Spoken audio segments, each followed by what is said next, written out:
What's up, cinema lovers, and welcome to another episode of Too High Cinema. I'm your host, SHRIM, and here on Too High Cinema, you know I like to give my opinion on some of the most popular pieces of cinema in the world.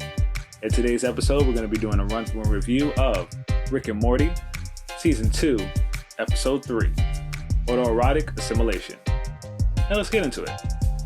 On that note, don't forget to check out our merch options provided by KLB Supply at klbsupply.com. Follow Too High Cinema and KLB Supply on Twitter and Instagram at Too High Cinema, at Too High Club, and KLB Supply. Now let's get back into it. While traveling through space and jamming to some music, Rick, Morty, and Summer come across a distress signal from an alien starship.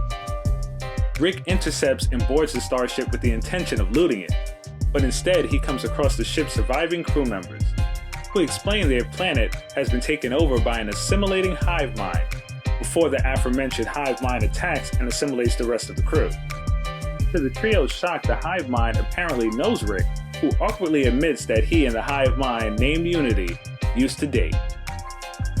Back on the planet Unity overtook, Unity explains how it was able to take over the entire population, unifying the world and improving the quality of the inhabitants' life at the cost of their free will and individuality. Despite being treated well by Unity, Summer protests the loss of the original population's individuality, but as Unity controls every mind on the planet, her attempts to free the inhabitants do not go very far. Elsewhere on the planet, Unity and Rick waste no time rekindling their relationship rather extravagantly. Not long after, a neighboring hive mind called Beta 7 arrives on a routine trading mission. Beta 7 is attempting to pursue a closer relationship with Unity, but its awkward efforts only cause Rick to make fun of it. As it leaves, Rick notices the materials Beta 7 left behind can be mixed into various drugs to help spice up his and Unity's partying and kinky sex.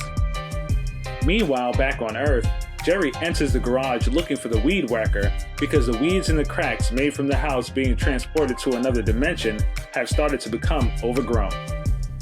He is confronted by Beth, who chastises him for being in the garage when Rick is not present. The two argue but are interrupted by a gurgling sound from under what they discover to be a hatch in the floor. Back on Unity's planet, Morty and Summer notice that Unity's control on the population appears to be slipping, and the inhabitants begin to regain their minds. However, the newly freed people almost immediately begin a race war among themselves. Morty and Summer are almost caught in the crossfire before Unity manages to rescue them. While Unity is transporting them to Rick, they notice Unity's inebriated state and realize that the drug and alcohol-laden parties are hurting Unity's ability to control the population. Back at home, Beth and Jerry descend into the underground lair and discover Blim Blam, a Korblakian that eats babies, imprisoned by Rick in order to cure his space AIDS. They soon begin bickering to the point where the creature, fed up with the arguing, breaks free of his restraints, steals a translation device from the lab, and angrily explains the reason for his imprisonment and berates them both about how awful their marriage is, and then leaving, promising never to return to Earth. On Unity's planet, Morty and Summer try to get Rick to go home with them, but Rick dismisses them, sending them home via portal before continuing to party with Unity. At this point, Summer and Morty warn Unity and Rick about the terrible influence they have on each other and tell Unity to take care of itself. Later, when Rick leaves Unity to use the restroom, all the planet's inhabitants are gone, leaving behind farewell notes for Rick explaining that, while Unity enjoyed his time with him, they cannot be together. They are two alike in the sense that both of them turn others into mirror images of themselves, though in Rick's case, he does so through bad influence rather than assimilation. Unity mentions that Rick is even better at fulfilling what itself was destined to do through coming into existence as a hive mind. That Rick is able to change others, yet is not able to reform himself, which leads to his self-destructive, reckless nature, eventually bringing those around him down with him. Depressed and alone, Rick returns home, where he is confronted by Beth over the basement lair and the escaped alien. To Beth's and the whole family's shock, Rick simply concedes and retreats to the garage. Here, he dejectedly assembles the parts of a death ray and unfreezes a deformed, distressed creature, possibly a Cronenberg, he had been storing. On the verge of tears, he He lovingly confronts the screaming, suffering creature before vaporizing it with the death ray. He then prepares to do this to himself, but passes out unconscious before the machine can fully prepare the ray, causing him to barely survive this suicide attempt. The episode ends zooming out to show Rick passed out at his desk the next morning and Jerry happily whacking the weeds in the driveway. After the credits, Rick and Morty are at Beta 7's mothership, where Unity is staying. Rick demands to see Unity. Beta 7 informs Rick he is considered a hostile entity and threatens to attack the two unless they leave, which Rick reluctantly does at Morty's urging. So now my review, the likes. Okay, so Unity, my like. That was Unity. We get an X of Ricks, and it's a hive mind. Well, of course it's a hive mind, because who else would be enough for the smartest mammal in the whole galaxy besides multiple minds? How Rick gets Unity so messed up, it starts a whole alien race war. That was wild. If I wanted to be sober, I wouldn't have gotten drunk. Yeah, love that line. Yo, for real.